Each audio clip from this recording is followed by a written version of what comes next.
బలిపీఠ మీద నుంచి, పశు మాంసం మీద నుంచి, కట్టెల మీద నుంచి 4 తొట్టులు చెప్పిన నీరు చెప్పినా తడిచిపోతా, మళ్ళీ తడిచిపోక 3 సార్లు 12 తొట్టులు నీళ్ళు వేశారు. నీరు కింద కారిపోతుందండి. చదువుకోండి, చాలా జాగ్రత్తగా చదువుకోండి. వారం నీళ్ళు ఏమవుతున్నాయి? ఏసి నీళ్ళు కారిపోతున్నాయి. చెప్పండి, ఆ టైంలో ఆ దేశం సమృద్ధిగా ఎలా ఉంది? సమృద్ధిగా ఉందా, పేదరికంతో ఉందా? చెప్పండి.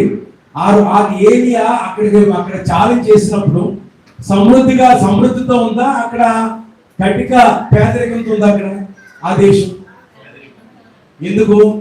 3.5 సంవత్సరాలు వర్షము కురవదని ఏలియా ప్రవక్త అక్కడ దేశంలో చెడులు బట్టి, పాపాన్ని బట్టి ఏం చేశాడు అక్కడ?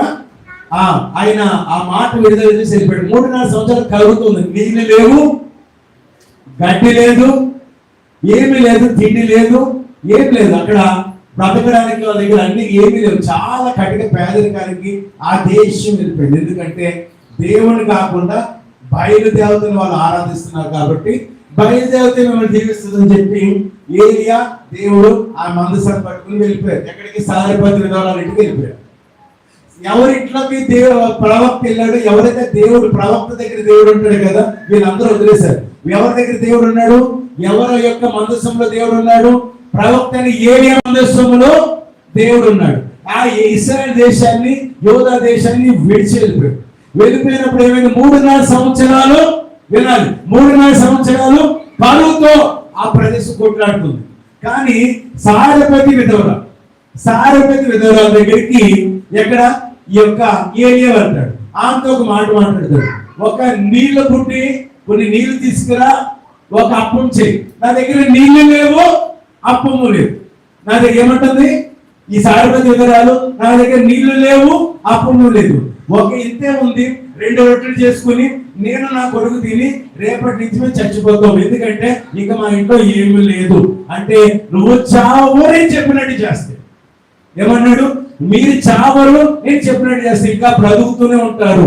ఎలాగా అంటే నీళ్లు తాగాడు. ఒక అప్పం, చిన్న అప్పం నచ్చి తర్వాత మీరు చేసుకుని తినంటే చిన్న అప్పం ఇచ్చాడు. ఏమైందండి? ఏం మాట్లాడుతున్నాడు? ఆయన దగ్గర లేదు, నా దగ్గరే లేదంటే నన్ను అడుక్కుంటా పెట్టాయని చెప్పి ఆవిడ అనలేదు. నేను చెప్పినట్టు చేయి అన్నాడు. ఏమంటే ఎవరైతే లేదో దేవునికి వాక్యం ఏం చెప్తుంది? మిగిలింది కూడా ఇచ్చే, నేను ఇస్తానని చెప్తున్నాడు. నీవు నీ కుండలో పిండి అవ్వదు, నీ పొడిలో నూనె అవ్వదు. ఆ మాట నమ్మడానికి ఎంత దేవుడు నమ్మాలి? నీకు నమ్మకం కావాలి. ఇలా దేవుడిని దీవించాలంటే నీకు నమ్మకమే ప్రాబ్లం. నువ్వు దేవుని ఆరాధిస్తున్న, బైబిల్ చదువుతూ సంఘానికి వస్తే అయ్యేస్తున్నావు. ఆ మాట నమ్మడానికి ఒక సారెపతి ఒక అన్నిరాలైన విధవరాలు నమ్మింది. నువ్వు ఏలియా ప్రవక్తవి, నీ దేవుడు గొప్ప దేవుడు, నువ్వు అన్న మాట నెరవేర్చబడుతుంది అని చెప్పి అప్పుడు మొదటిగా ఒక చిన్న అప్పం తీసుకొచ్చి అందిస్తారు. అప్పం ఇచ్చినప్పుడు ఏమైందండి? 3.5 సంవత్సరాలు అంట ఆ కుండలో పిండి కాలేదు, పుట్టిలో నూనె కాలేదు. నేను చెప్పింది ఏంటంటే సంఘానికి ధైర్యంగా చెప్తున్నాను ఈ రోజున, నీ దగ్గర లేదా నువ్వు పొందుకోవాలంటే ఇస్తాను. నీ దగ్గర ఉన్నది ప్రభు దేవుడికి, నువ్వు ప్రభు దేవుడికి. నీ దగ్గర లేదా ప్రభుకి, దేవుడికి ఇచ్చేసే. ప్రభా నీ యేసునామములో నేను ఇస్తున్నాను, ఇదిగో నా దగ్గర లేదు, చాలా తక్కువ ఉంది, రేపు నేను నడవడానికి లేదు, మేము తినడానికి లేదు, అయినా సరే మేము ఇస్తున్నామని చెప్పి ఎవరైతే పేదరికంలో కొట్లాడుతున్నారో, ఎవరైతే ఉద్యోగాలు లేకుండా కొట్లాడుతున్నారో, ఎవరైతే అప్పులతో ఉన్నారో, మీరు ఎప్పుడు కూడా నిరంతరం చేయండి. నేను ఇచ్చేది నిన్న రాలేదు కాదు, విశ్వాసంతో చేయండి. మీ దగ్గర వచ్చిన దాంట్లో కొంచెం దేవుడికి ఇవ్వండి, మీకు వచ్చిన దాంట్లో కొంచెం దేవుడికి ఇవ్వండి. ఎవరు అడుకోవాల్సిన పని ఉండదు. ఆ రోజున ఎవరి దగ్గర చేయి చాపాల్సిన పని ఉండదు. నువ్వు ఇస్తుంటే నీ మైండ్ మారుతుంది, నీ హృదయం మారుతుంది, నీ ఆలోచన మారుతుంది, నీ ప్యాటర్న్ మారుతుంది, అలైన్ అవుతుంది. నేను ఇచ్చే నీ మైండ్ నీకు చెప్తుంది, అరే నువ్వు ఇచ్చేవాడు, నీ దగ్గర ధనం ఉంది, నీ ధనం ఉంది, నీ జ్ఞానం ఉంది అని చెప్పి నీ జ్ఞానం పెరుగుతుంది. నీవు ఎక్కడ బలయ్యాలో నీకు తెలుస్తుంది, ఎక్కడ పొందుకోవాలో నీకు తెలుస్తుంది, ఎలా డబ్బులు సంపాదించాలో తెలుస్తుంది, ఎలా భాగ్యం సంపాదించుకోవాలో తెలుస్తుంది. నువ్వు ఇవ్వకుండా నాకు లేదు అన్నప్పుడు నీ మైండ్ ఇంకా కుచించిపోతుంది, నీ నరాలు ఇంకా కుచించిపోతాయి, నీ కణాలు ఇంకా కుచించిపోతాయి, సైన్స్ పరంగా కుచించిపోయి ఇంకా పేదోడు అవుతావు. ఎప్పుడైతే బలహీనుడో అప్పుడే బలవుతుందని చెప్పి బైబిల్ చెప్తుంది. ఈ రోజు సైన్స్ సైన్స్ అదే చెప్తుంది, ఇప్పుడు పాజిటివ్ స్పీకర్స్ అదే చెప్తున్నారు, ప్రాస్పెరిటీ స్పీకర్స్ అని చెప్పి ప్రపంచంలో వాళ్ళు కూడా అదే చెప్తున్నారు. Giving mind, giving mind, giving mind. Giving mind ఎప్పుడైతే ఉందో నువ్వు ఏమవుతావు అంటే అభివృద్ధి చెందుతావు. నేను పేదోడు అనుకున్నప్పుడు, నువ్వు పే చేయనప్పుడు, నువ్వు విశ్వాసం చూపించినప్పుడు నువ్వు ఎప్పటికీ కూడా ఆ పేదరికంతోనే ఉంటావు. అప్పుడు చెప్పాడు ఆ సారిపతి విధానాలతో, నువ్వు దీవించబడు. ఇచ్చింది 3.5 సంవత్సరాల మరణం నుంచి విడిపించబడింది, సమృద్ధితో బ్రతికింది, లావిష్ గా బ్రతికింది, సంతోషంగా బ్రతికింది.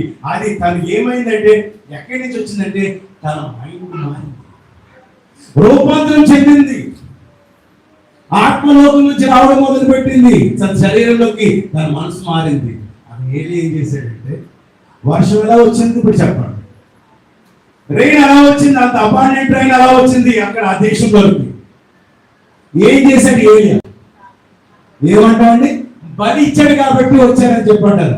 ఇది వస్తే కనుక ప్రత్యక్ష సంఘంలో ఉన్నట్లు మీరు రేపు నుంచి వేరే స్థితికి ఉంటారు. ఈ విషయం మీరు చెప్తే దీనికి ఆన్సర్ ఎలా వచ్చింది? అపార్ట్మెంట్ రైన్ 12 తొట్ల నీళ్ళని ఎక్కడి నుంచి తీసుకొచ్చారో, ఎలా తెప్పించాడో, ఎంత బతిమాలుకున్నాడో తెలియదు. 12 తొట్ల నీళ్ళని ఇచ్చాడు. ఇదిగో తెలుసా, వర్షం రావాలి, అపార్ట్మెంట్ రైన్ రావాలి. చూసారా మన జీవితంలో ఏదో కావాలనుకుంటా, ఏదో వెతుకుతాం. అప్పుడు నీళ్ళు ఛాలెంజ్ గా నా దేవుడు సమృద్ధి అయిన వర్షాలు ఇస్తాడు. ఈ రోజు ఎదిగిపోయిన ఈ భూమి మీదకి విశ్వాసంతో దేవుడి విశ్వాసంతో దేవుడు ప్రతిరూపంగా నీళ్ళని కుమ్మరించాడు. ప్రభా నీకు నీళ్ళని ఇక్కడ విడుదల చేస్తున్నాను, నువ్వు నాకు రైన్. ధైర్యం నీలో ఉన్నప్పుడు నీలోనికి రావాలి. అందుకే బలిపీఠం కట్టాలి. రోషం కలిగిన ఎవడో ఎప్పుడు కట్టిన బలిపీఠాన్ని ఏలియా కట్టాడు. సజీవంగా అక్కడ పశువులు ఎదురు కాదండి వేసుకున్నాడు, మనల్ని అర్పించుకుంటున్నాడు. ప్రభా నీ కోసం, ఈ ఇశ్రాయేలు ప్రజలు మారడం కోసం నేను చచ్చిపోవడం సార్, క్రీస్తు కన్నా ముందు తను బలి అర్పించుకోవడానికి ఇష్టపడ్డాడు. అప్పుడు అన్న వేసాను, నువ్వు కాదు ఏలియా, నేను అర్పించుకోవడానికి ఇంకా ముందు ఉంది, నేను చావనివ్వడు, తన ప్రవక్తను చావనివ్వడు, తన ప్రజలు చావనివ్వడు, నేను ఆ శాపాన్ని అనిపిస్తాను, నువ్వు కాదు అని చెప్పి బలి పశువుగా క్రీస్తు అక్కడ దగ్ధమయ్యాడు. కానీ ఏలియాకి నిప్పు కూడా అంటుకో, మంట కూడా అంటుకోలేదు. ఒక అపార్ట్మెంట్ రాయి తోటి ఆ దేశం నింపబడింది. దేవుడికి మహిమ కలుగుతుంది.